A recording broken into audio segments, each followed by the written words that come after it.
সাফায়াত ভাইয়ের সাথে যাচ্ছি একটু এটা ভিতরটা দেখার জন্য। এই এখানে হচ্ছে একটা বিষয়, আসলে কিছু বিষয় না দেখলে বাস্তবে না আসলে জানতামই না যে এখানে এত সুন্দর উৎপাদন ব্যবস্থা রয়েছে এবং বিভিন্ন চারা বীজ তৈরি।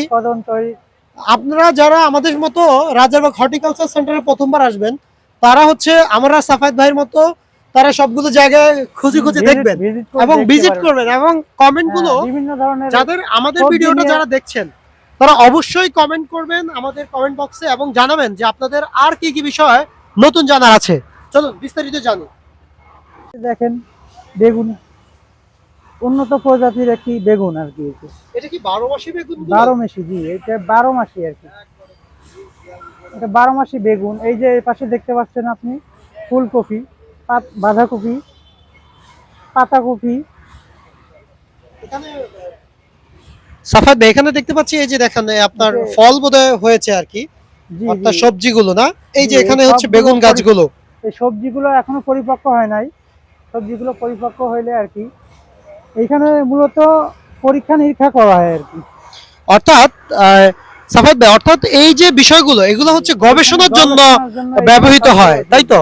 এখানে দেখতে পাচ্ছি সাফায়াত ভাই লেটুস পাতা, না? লেটুস পাতা, লেটুস পাতা, এটাও বোধহয় লেটুস পাতা কিন্তু এটা ভিন্ন প্রজাতি আর কি। আচ্ছা আচ্ছা, এটা ভিন্ন প্রজাতি। ভিউয়ার্স আপনারা এই যে দেখছেন এই যে কি সুন্দর করে ফুলকপি এখানে হচ্ছে ইয়ে করা হচ্ছে, অর্থাৎ ফুলকপি এখানে হচ্ছে আপনার রিসার্চ করা হচ্ছে, তাই তো? জি অবশ্যই রিসার্চ এখান থেকে এক্সিকিউট করবে যে কিভাবে ফুলকপি চাষ করা হবে।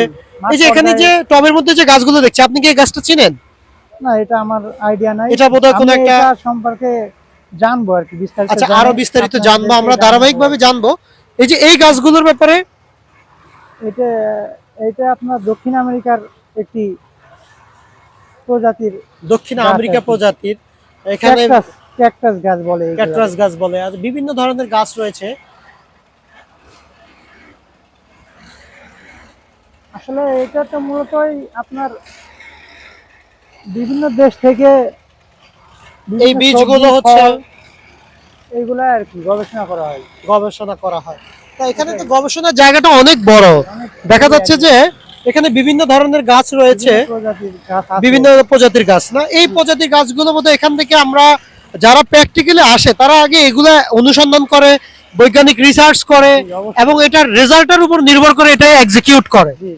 ভিউয়ার্স, যারা কৃষি উন্নয়নে যারা ট্রেনিং প্রোগ্রামে আসবেন তারা অবশ্যই এই বিষয়গুলো জানবেন এ টু জেড। এখানে কিভাবে কোন গাছ, এই যেমন মরিচ চাষ, এই যে মরিচের এখানে একটা সুন্দর চারা, এগুলো মরিচের চারা রোপণ করেছে, বীজ থেকে চারা হয়েছে। এরকম ভাবে দেখবেন আপনারা উন্নত প্রজাতির বীজ থেকে চারা তৈরি করা হচ্ছে। আচ্ছা।